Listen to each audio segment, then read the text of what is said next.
Hey guys, how's it going? My name's Travis and welcome back to another video.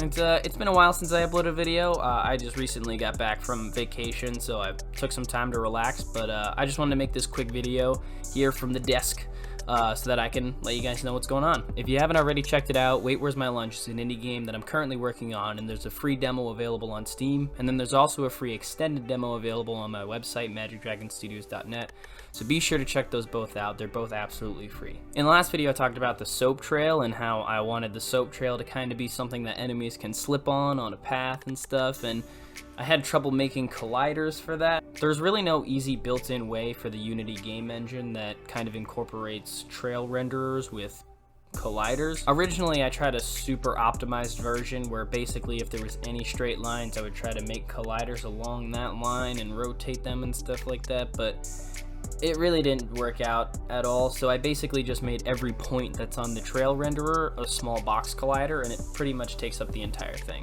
It's not the optimal solution that I had in mind, but I didn't really see any dip in performance from the game, so I think it'll be okay for now. But now that I have colliders on the soap trail, I can actually make zombies slip now, and I even added a little animation to give it some pizzazz. So on the technical side of things, what's happening when a zombie actually collides with the soap trail and it tells it to slip? Three things are happening. The first thing that's happening is it calculates which way along the trail it's facing. So if there's two endpoints on the trails and the zombie collides with one in the middle, it'll pick which one it's closest facing to, if that makes sense. The next thing it does is that it calculates which point in that direction is the last one that's in a straight-ish line. I give it about 15 to 20 degrees of freedom when it comes to what counts as a straight line. And then the third and last thing that it does is it calls a function for the zombie that tells it to slip to that point. And as of right now with that implementation, it seems to be working pretty well. It looks kind of cool to me. However, when I started messing around with it in actual gameplay, it felt hyper specific to only being used to slip into the rake because it didn't really have any other use. So what I did was I added a mechanic so that if you run it into a wall, then it'll slip into the wall and then it'll get staggered that way anyway. My hope is that it kind of gives the soap a more general purpose rather than just making it hyper specific to the rake, because before that all it could really do was you could make it slip into the rake and then it'll hit itself, or it'll slip into a cart and then it'll fall in. Speaking of, I did more work on the cart, and the cart is a little bit more close to fully functional. However, I did run into a little bit of a problem with the animation because of the way that the zombie falls into the cart and then also exits it. The route of the animation is different from those two for any other animation, so it ended up just like shifting around when it transitioned between them, and I didn't like that. However, the kind of Bandaid fix that I put on it right now is that basically at the end of the animation, I just teleport it forward a little bit before it shifts back.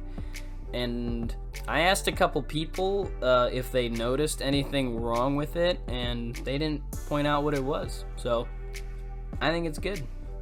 Last time I told you guys about a combo that I had in my head that involved the soap in the cart. Like, if you scoop up a zombie with a cart and then put him down in front of some soap that he slips on and hits a rake, staggering him, and then you finish him off with a tennis ball stick, I think that'd be really cool. And now that's actually possible.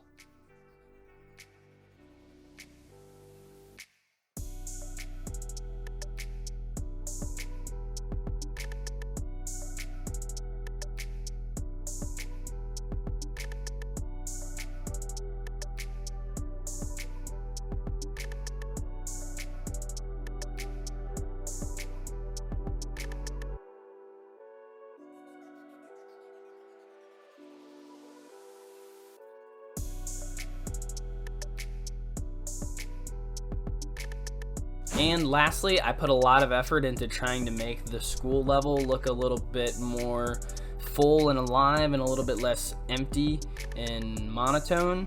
So I added a couple of different things. I added a box full of books that I can kind of randomly place around and that can kind of act as some quick impromptu cover. I added a teacher desk. I added regular tables that weren't student or teacher desks. I added some posters. The posters have some funny little fake school poster things on them. All of those props I mentioned were also made in Blender, so it was a very easy transfer from Blender to Unity. They're quite compatible. I also added books to the bookshelves that were already in, because it didn't really make too much sense that there were no books on a bookshelf. Why else would you get a bookshelf if you're not even going to put books on it?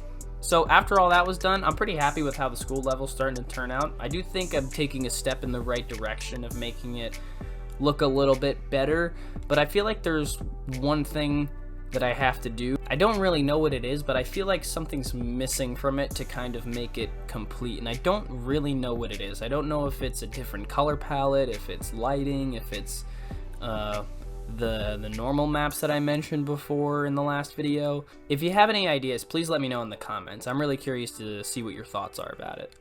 And that's pretty much all I had for this video. Make sure to smash that subscribe button, hit that like button, follow me on social media, and thanks for tuning in, guys. Thanks for sticking around to the end. I'll see you guys in the next video. Bye-bye.